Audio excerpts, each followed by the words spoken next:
लाखों रोहिंग्या और बांग्लादेशी घुसपैठिए अवैध रूप से भारत में रह सकते हैं तो सीमा क्यों नहीं? आखिर सीमा पर क्यों लटकाई जा रही है पाकिस्तान वापसी की तलवार? मैं तू बस एक आवाज लगाना, ओ घर आजा परदेसी, कि तेरी मेरी एक जिंदगी। जिस देश में लाखों अवैध बांग्लादेशी और रोहिंग्या मुस्लिम घुसपैठिए पूरे शानो शौकत व अधिकार के साथ रहते हों, तमाम आतंकी और गैर कानूनी गतिविधियों में बांग्लादेशी और रोहिंग्याओं की मिली भगत मिलने के बावजूद जिस देश में उनके खिलाफ कार्रवाई करने की किसी की हिम्मत न पड़ रही हो, पूरी दुनिया जिन्हें अत्यधिक क्रूर और वहशी मानती हो, ऐसे रोहिंग्या मुसलमानों के भी मानवाधिकारों की बात करने वाले और सर्वोच्च न्यायालय तक पैरवी करने वाली जमात जिस देश में रहती हो, जिस देश में हर छोटी बड़ी बात में अपनी दखल दिखाने वाले सर्वोच्च न्यायालय के पास रोहिंग्या और बांग्लादेशी मुसलमानों को चिन्हित कर उन्हें देश से बाहर निकालने का आदेश देने को लेकर दायर याचिका पर 6-6 साल तक सुनवाई करने की फुर्सत न हो, उस देश में सारे घुसपैठियों को छोड़कर आखिर एक प्रेम दीवानी को पाकिस्तान वापस भेजने का भय क्यों दिखाया जा रहा है? क्या सिर्फ इसलिए कि सीमा कोई वोट बैंक नहीं है? सीमा अब मुस्लिम न रहकर हिंदू हो गई है। मेरा नाम सीमा सचिन है। सीमा ठाकुर भी कह सकते हो और ठकरायन भी कह सकते हो। पाकिस्तान के कराची की रहने वाली सीमा ने हैदर उत्तर प्रदेश के गौतम बुद्ध नगर निवासी सचिन मीणा के प्यार में वह दीवानगी दिखाई है जो आज के जमाने में बिरले ही दिखा पाते हैं। सीमा ने सचिन के लिए अपना सब कुछ छोड़ दिया, घर परिवार, माँ बाप, भाई बहन, अपनी पाकिस्तानी पहचान, अपना धर्म, सब कुछ यानी सब कुछ। इस प्रेम दीवानी ने नेपाल में हिंदू धर्म अपनाकर अपने प्रेमी सचिन के संग मंदिर में विवाह रचा लिया। सीमा नेपाल के रास्ते अवैध रूप से भारत आई। उसके पास नेपाल का वीजा था पर भारत का वीजा उसे नहीं मिला।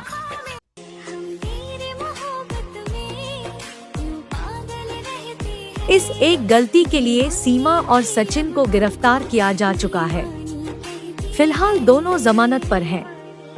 अपना सब कुछ त्याग कर भारत आई सीमा पर अभी वापस पाकिस्तान भेजे जाने का खतरा मंडरा रहा है। पूर्व में कई मामले ऐसे हो चुके हैं जिसमें शासन प्रशासन ने प्रेमी जोड़ों के मनोभावों को दरकिनार कर उन्हें वापस पाकिस्तान को सौंप दिया था।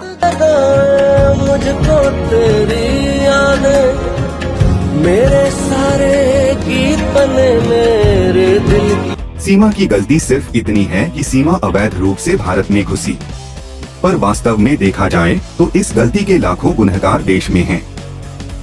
बांग्लादेश और म्यांमार से लाखों मुस्लिम भारत में अवैध रूप से घुसकर रह रहे हैं। पश्चिम बंगाल, असम, दिल्ली आदि कई प्रदेशों में तो इन अवैध घुसपैठियों ने अपना आधार कार्ड, वोटर आई कार्ड आदि बनवाकर देश के चुनावों में दखल भी देने लगे हैं। असम और पश्चिम बंगाल के कई जिलों की डेमोग्राफी पूरी तरह बदल चुकी है। मेरा सिंदूर है, मेरा श्रृंगार है।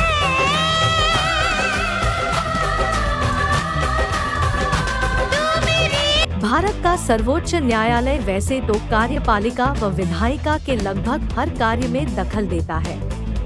हाल ही में सर्वोच्च न्यायालय ने तीस्ता शीतलवाड़ को राहत देने के लिए साप्ताहिक अवकाश की शाम को विशेष पीठ गठित कर सुनवाई की। तीस्ता शीतलवाड़ वही है जिस पर गुजरात दंगों को लेकर फर्जी शपथ पत्र दाखिल करने, प्रधानमंत्री मोदी को बदनाम करने के लिए फर्जीवाड़ा करने आदि के गंभीर आरोप लगे हैं। खुद सर्वोच्च न्यायालय ने इन मामलों को उजागर कर तीस्ता शीतलवाड़ के खिलाफ सख्त कार्रवाई करने का निर्देश दिया था।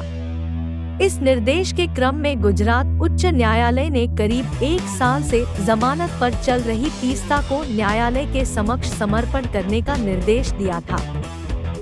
मेरा सिंदूर है, मेरा श्रृंगार। सर्वोच्च न्यायालय ने इस मामले की सुनवाई को लेकर जिस कदर आतुरता दिखाई उसे देखकर ऐसा लग रहा था कि तीस्ता के गिरफ्तार होने से देश पर कोई भारी संकट आ जाता।